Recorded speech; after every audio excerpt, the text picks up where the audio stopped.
What if the biggest misconception in personal growth is the belief that awareness changes your life? Just think about it.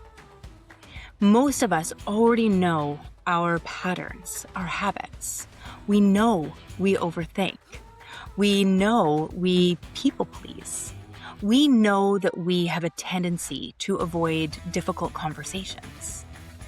We know stress is affecting our health. We know, and we keep choosing relationships that don't serve us. We know we sabotage our own success. So if awareness is enough, why do we keep living the same life? For the past 6 months here on the Aligned Human Project, we've been asking 2 questions. The first is, who am I? And the second is, what is actually running my life? We've explored the witness, the ego, the pain body, survival mindset, emotional familiarity, trauma, recreation, and the 5 elements of survival adaptations. But today, everything changes. Because awareness was never meant to be the destination. It was always meant to become the doorway. Today, we begin the next phase of our journey. Because awareness allows us to observe, but alignment allows us to participate. And your life doesn't change when you become aware. We need another step. Your life changes when awareness changes your next choice. So stay with me, because by the end of this video, you'll understand why knowing is not the same thing as changing, why your nervous system keeps pulling you back toward a familiar pattern, and how one small, conscious step can completely change the direction of your life. Hello, and welcome to the Aligned Human Project. I'm your host, Dawn Elgin. If you've ever looked around at your life that appears successful on the outside, but feels disconnected on the inside, you are in the right place.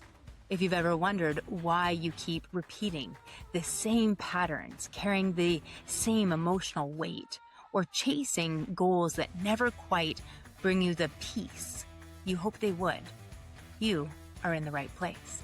This podcast is about remembering who you were before the world told you who you needed to be. Together, we'll explore the intersection of neuroscience, psychology, ancient wisdom, quantum science, and practical spiritualism to understand how awareness shapes our field and how our field shapes our lives, and why lasting change begins from the inside out. We'll talk about leadership, relationships, health, purpose, emotional well-being, and conscious creation, not as separate parts of life, but as reflections of one thing: our level of alignment. Because most people don't need another strategy. They need a new relationship with themselves. So whether you're leading a business, a family, a team, or simply trying to lead yourself with greater intention, welcome. Take a breath, become the witness, and let's begin. Hello, and welcome back to the Aligned Human Project. If you're new here, my name is Dawn Elgin, and I'm the creator of Field and Form, the 12 Laws of Co-Creation. And my work is dedicated to helping people move from survival mindset to alignment mindset so that they can consciously create lives that no longer cost them their nervous system. If you've been with me for a while, you know that we've been on quite a journey together. We started by asking one of the oldest questions humanity has ever asked. Who am I? Not what do I do? Not what have I accomplished? Not what happened to me? But who am I? Beneath all of this, together, we discovered something both ancient and profoundly liberating. You are not your thoughts. You are not your emotions. You experience them. You are not your conditioning. or your experiences. You are the witness, the part of you that can observe every thought without becoming it, the part of you that can notice every emotion without being consumed by it, the part of you that has been quietly present through every single season of your life. And then we asked a second question. If I'm not my thoughts and I'm not my conditioning, then what is running my life? That question led us to what I believe is one of the greatest misunderstandings of personal development. Most people don't have a fixed mindset. What they have is a survival mindset, a mind that learned often brilliantly how to keep them safe, not necessarily happy, not necessarily fulfilled, but safe. And that survival intelligence expresses itself differently in each of us. And sometimes it shows up as perfectionism, sometimes as people pleasing, sometimes as control, sometimes as way over functioning, sometimes as withdrawal. Different behaviors, but the same intention, protection. But here's what I've realized over the years of doing this work, both in my own personal life and with hundreds of clients. Seeing the pattern isn't what changes the pattern. That's where so many people get stuck. They become incredibly aware. They can explain their childhood. They can explain their attachment style. They know their triggers. They've read the books. They've listened to the podcasts. They have done the therapy.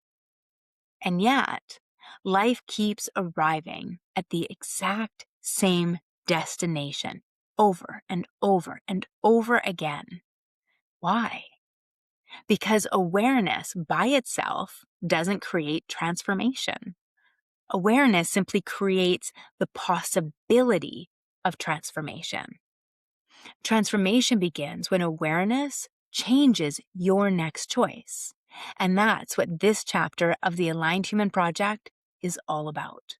Not becoming more aware, learning how to choose differently, because survival is automatic and alignment is intentional.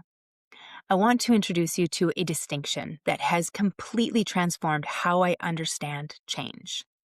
It's the difference between observing your life and participating in it. See, awareness allows us to observe, but alignment allows us to participate. Let that settle in for a moment. For years, I believed that if I could just understand myself deeply enough, everything else would naturally fall into place. If I could identify the wound, understand my trauma, name the limiting belief, figure out why I reacted the way that I did, then surely the pattern would disappear. Have you ever believed that? I certainly did. And don't get me wrong, awareness matters. It is the first step. Nothing changes without it. It's the beginning of everything. Without awareness, there is no choice. But awareness is not the destination. Awareness is the doorway. Here's the distinction. The witness does not need healing. The witness is already whole, already perfect. The witness is the aware presence within you. It has never been broken. It has never been diminished by what happened to you. It has simply been watching. So if the witness isn't what needs to change, what does?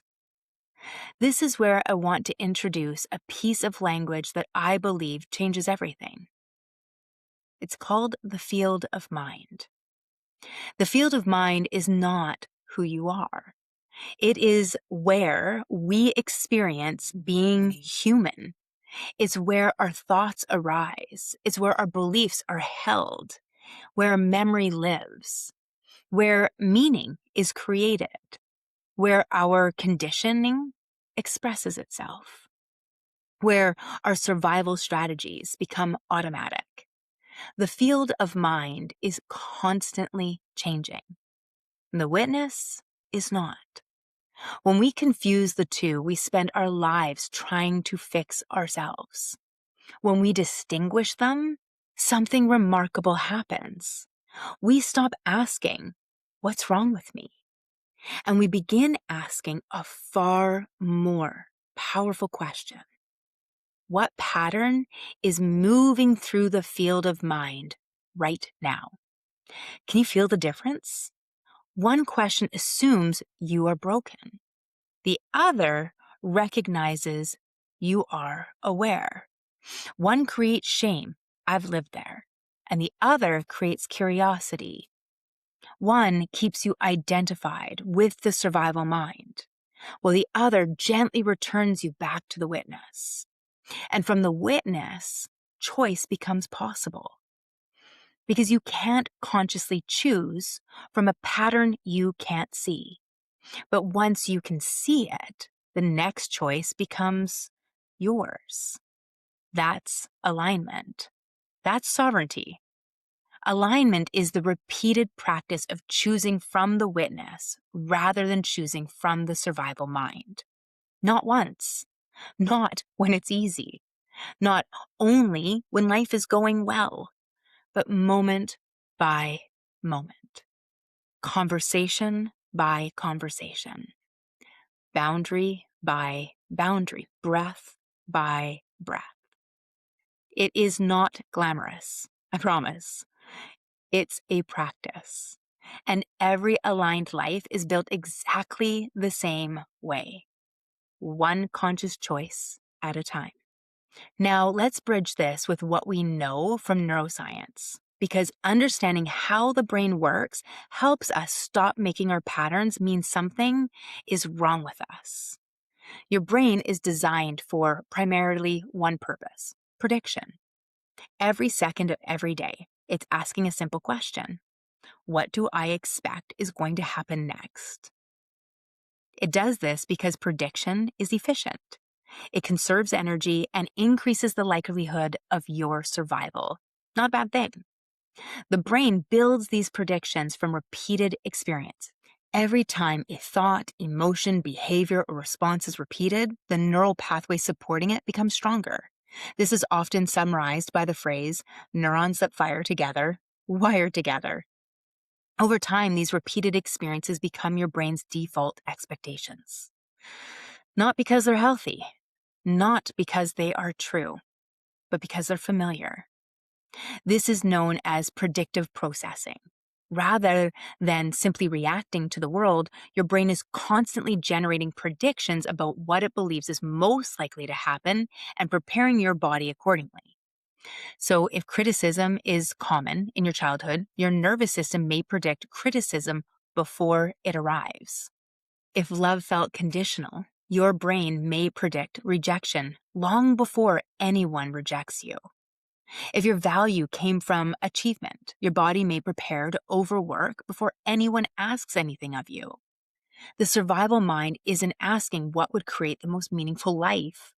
It's asking what has helped us survive before. That's why insight alone rarely changes behavior, because the brain's assuming the next moment. You can understand a pattern intellectually while your nervous system continues to predict and therefore recreate the same experience. And this is why awareness is necessary, but not sufficient, because transformation does not occur when the pattern is understood. Transformation begins when a new choice is repeated often enough that the brain updates its prediction. In other words, awareness lets you see the switch. Choice moves the train from one track to another. And that's where I would love to go next. I want to ask you a question. Have you ever left a conversation thinking, "I knew better"? Have you ever reacted to someone that you love only to apologize later because you knew that wasn't who you wanted to be? Or promised yourself, this time I'm going to set the boundary. This time I'm going to stop people pleasing. This time I'm going to stop overworking.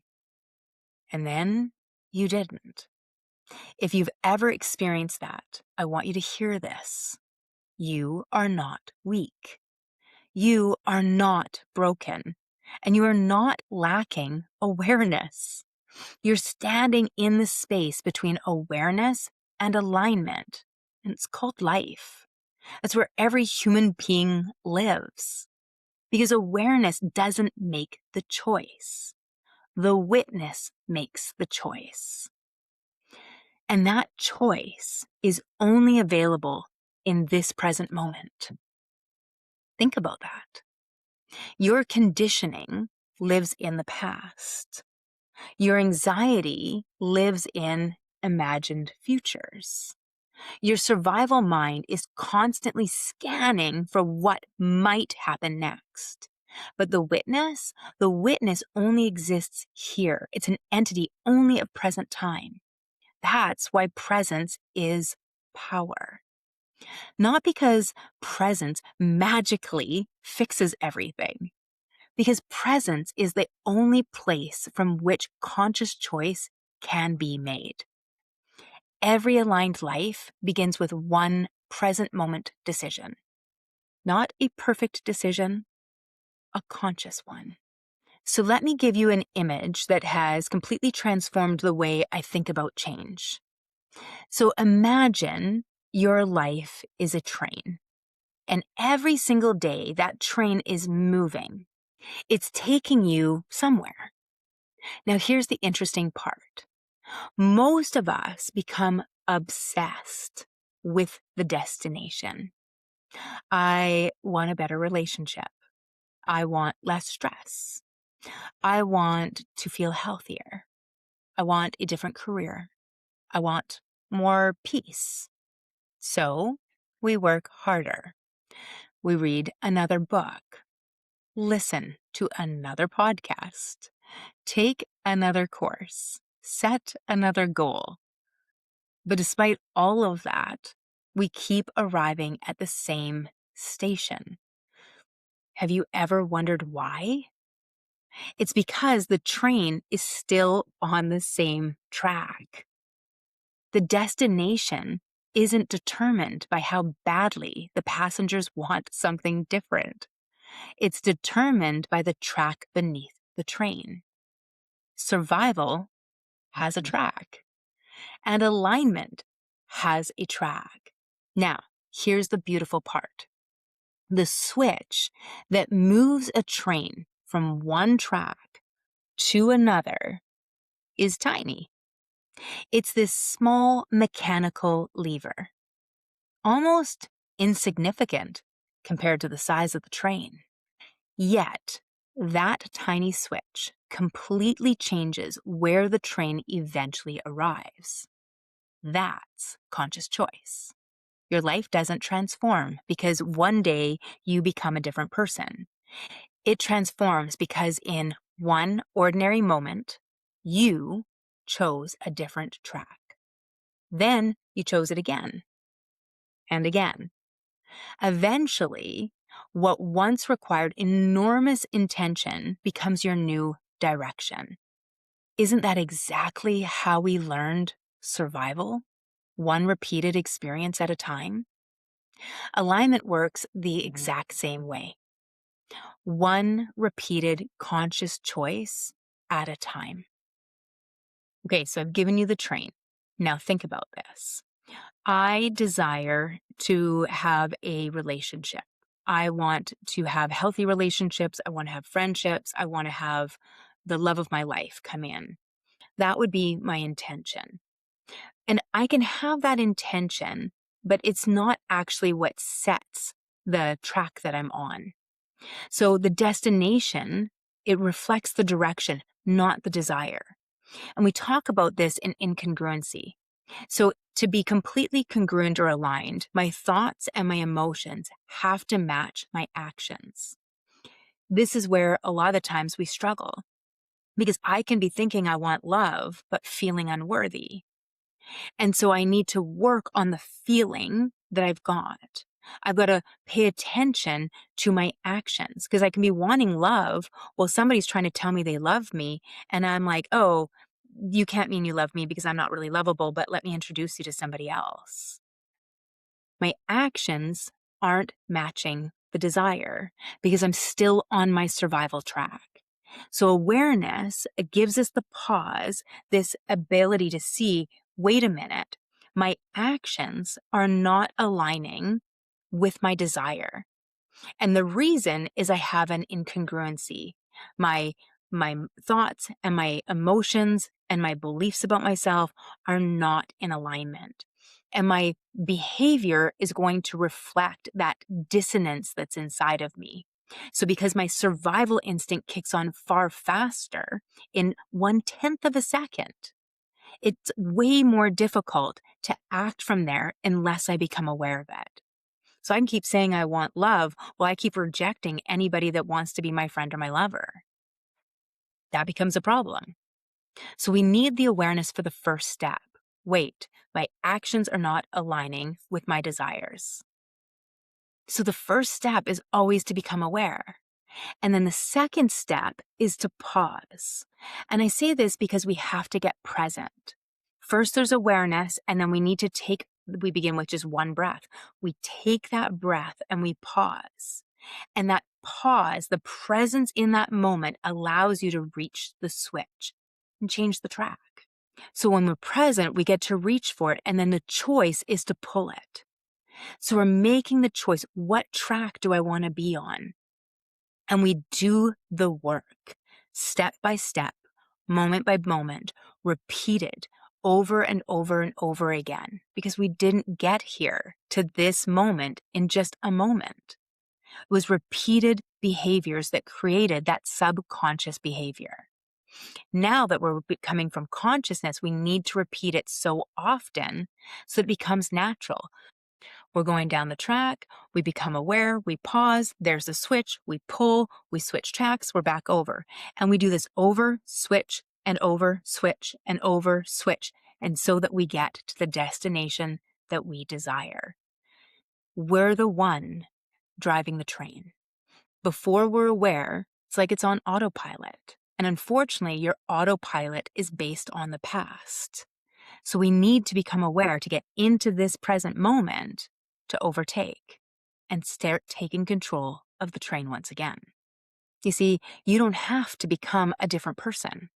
You simply have to keep choosing the different track over and over again. Let's look at what's happening inside your brain in those moments. So when something triggers you, say an email, a criticism, a disagreement with your partner, maybe a mistake at work, your nervous system reacts long before you consciously think about it.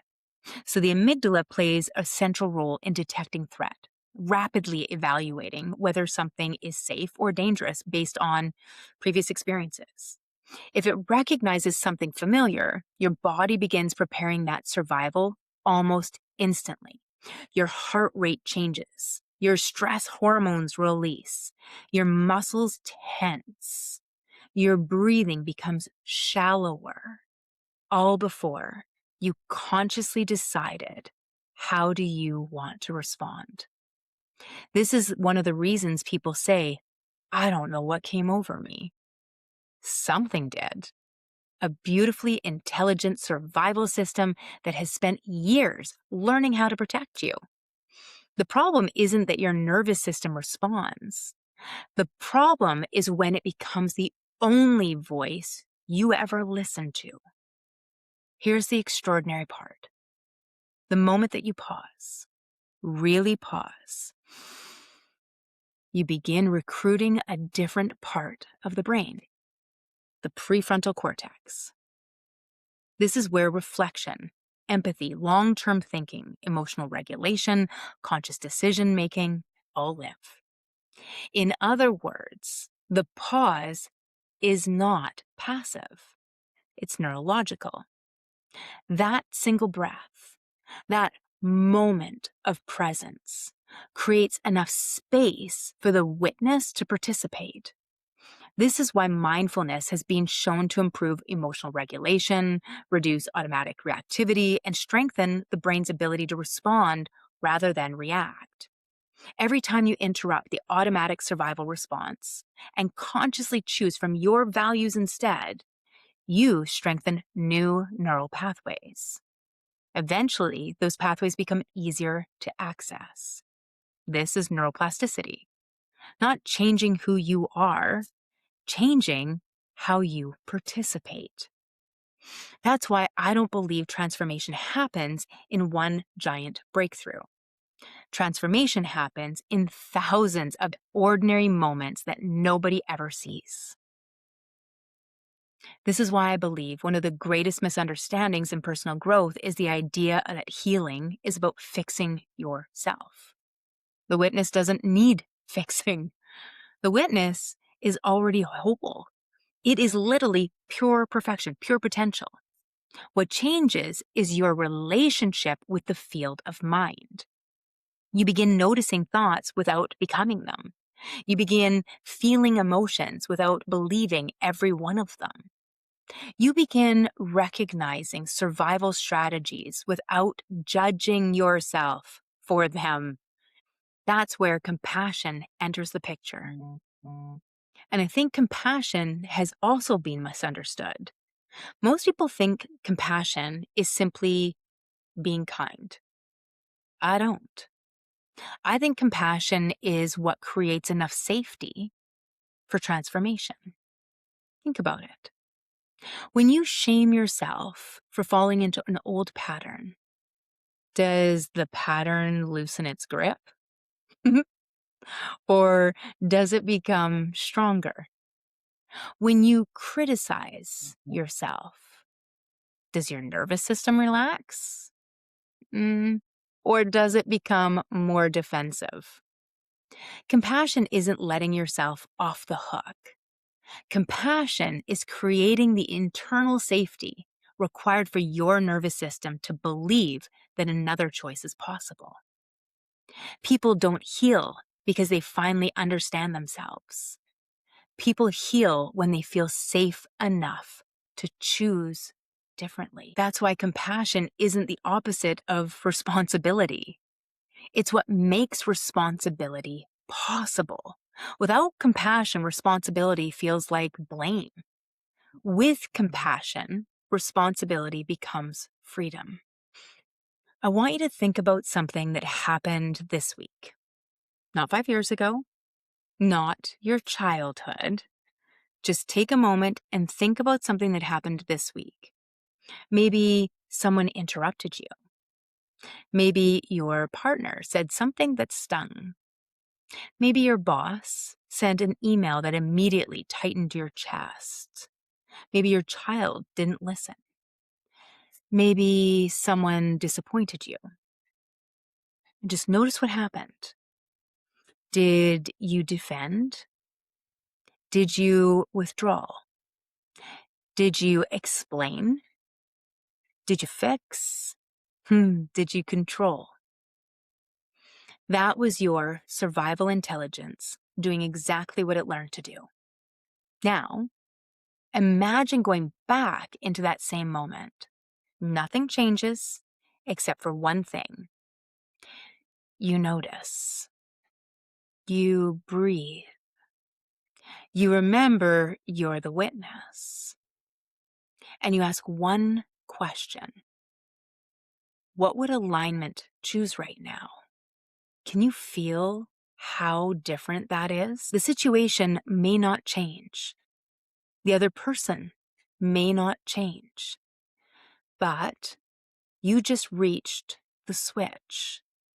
And every time you reach the switch, you create the possibility of a different destination. That's the practice. That's alignment. Now, before we finish today, I want to bring this back to one of the frameworks you've heard me talk about throughout this journey, and that is the 5 elements. I don't teach the 5 elements as personality types. I don't believe we're meant to put ourselves or each other into these little boxes. I see them as 5 beautiful expressions of survival intelligence. 5 ways the nervous system learns to create safety. If you're more wood, your survival mind may try to create safety through control, action, achievement, or pushing harder. If you're a fire, safety may come through connection, approval, being seen, or keeping everybody happy. If you're more earth, you may create safety by taking care of everyone else before yourself, believing your worth is found in being needed. If you're more metal, your nervous system may seek safety through perfection, certainty, or high standards, maybe even getting everything exactly right. And if you're water, safety may come through withdrawing, waiting, avoiding risk, or protecting yourself from disappointment. Hesitation. Different strategies, same purpose. Every one of them learned to protect you. And I want you to pause here because I think this matters. Your survival strategy is not your enemy. It's evidence that at some point in your life, your nervous system found a brilliant way to help you survive. The problem isn't that you have a survival strategy. The problem is when you keep using it long after danger has passed. That's why awareness matters. Not so you can judge the strategy, so you can thank it and then choose. Alignment doesn't ask you to reject the part of yourself that learned to survive. Alignment simply asks, is this still the wisest choice for the life I'm trying to create? That question alone has the power to change everything. I want to leave you with one final image, because I find that creating these pictures helps us take something that is abstract and bring it into something that feels more tangible.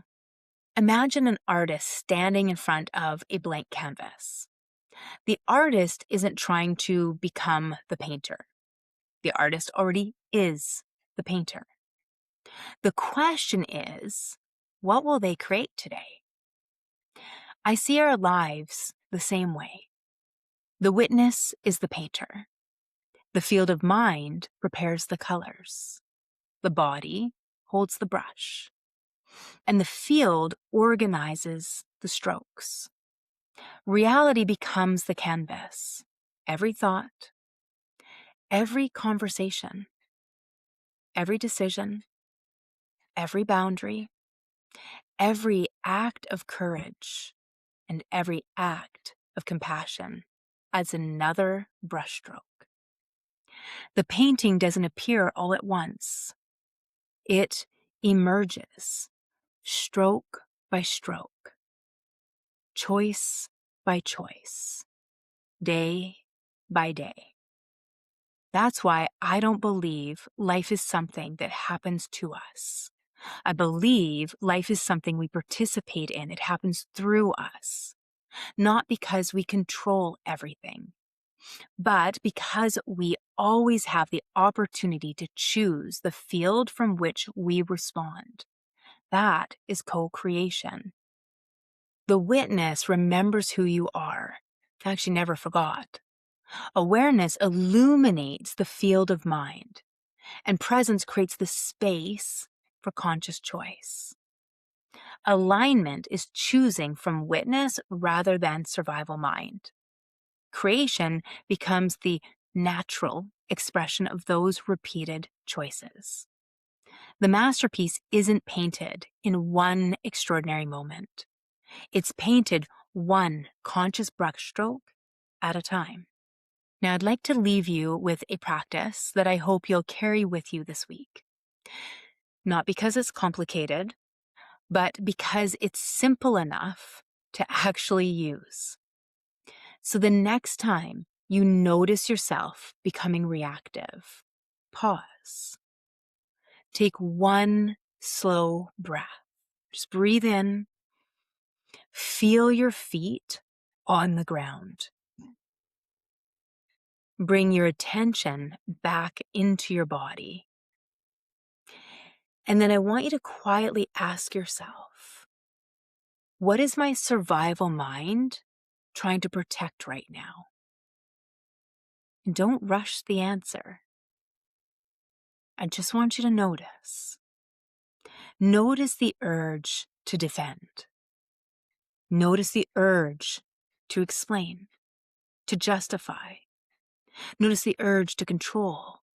Notice the urge to withdraw. Notice the urge to rescue. And then ask a second question. What would the witness choose? Not what would fear choose. Not what would habit choose. Not what would my conditioning choose. What would alignment choose? This could be a boundary. Maybe it's an apology. Maybe it's saying no. Maybe it's asking for some help, some support. Maybe it's saying nothing at all. Whatever it is, choose the next right brushstroke, not the whole painting. Don't get caught up in all of that drama. Just the next one. Because that is how aligned lives are created. One conscious choice at a time. As we begin this next chapter of the Aligned Human Project, I want you to remember something. Over the past 6 months, we've explored awareness and conditioning. We've discovered the witness. We've begun to understand the architecture of survival. And now we enter into the practice. Because understanding isn't the finish line. It's the invitation. Awareness reveals. Alignment chooses. And creation expresses. That's the journey we're going to be walking together over these next few months. Not learning more about ourselves, but learning to live from ourselves. Learning to choose from the deepest, wisest part of who we are, again and again, until alignment becomes less of an effort and more of a way of being. Because survival is automatic. Alignment is intentional. And creation is the natural consequence of what we repeatedly choose. If today's conversation resonated with you, I'd love to hear from you. Take a moment and share one survival pattern you've become aware of, and one aligned choice you're committed to practicing this week. Not changing forever, just your next choice. If you're curious about your own survival strategies, I've created a free 5 elements of alignment assessment to help you discover which patterns have been quietly organizing your life, your relationships, and your leadership. You'll find the link below. And if you're ready to move beyond awareness into practice, I'd love to invite you to join us inside Align Your Life. Every month, we explore the laws of field and form, integrate them through the lens of the 5 elements, and practice what it actually means to become the aligned human. If this video or podcast supported you, subscribe. Share it with someone who's ready for a different conversation about growth. And come back next week, because this is just the beginning of phase 3, the practice of conscious choice. I want to leave you with this. You don't change your life when you become aware. You change your life when awareness changes your next choice. The witness is the painter. The field of mind prepares the colors. The body holds the brush, and the field organizes the strokes. Reality becomes the canvas. So choose your next brushstroke wisely. Not perfectly, but consciously. Because you are the witness. You shape the field, and the field shapes your life. I'll see you next week. Thank you so much for spending this time with me today. My hope is that you leave each episode not with more information, but with greater awareness, because awareness is where every meaningful change begins. If today's conversation resonated with you, I'd love for you to subscribe, leave a review, and share this episode with someone who's ready to stop surviving and start living from alignment. If you'd like to continue this work, you can join us inside the Aligned Human Project community. Explore the free 5-element alignment assessment, or learn more about Align Your Life, Aligned Living, and Alignment Operating System at practicalspiritualismco.com. Remember, awareness reveals, alignment chooses, and creation follows. You are the witness. You shape the field, and the field shapes your life. Until next time, keep pausing, keep noticing, and keep choosing. I'll see you in the next episode.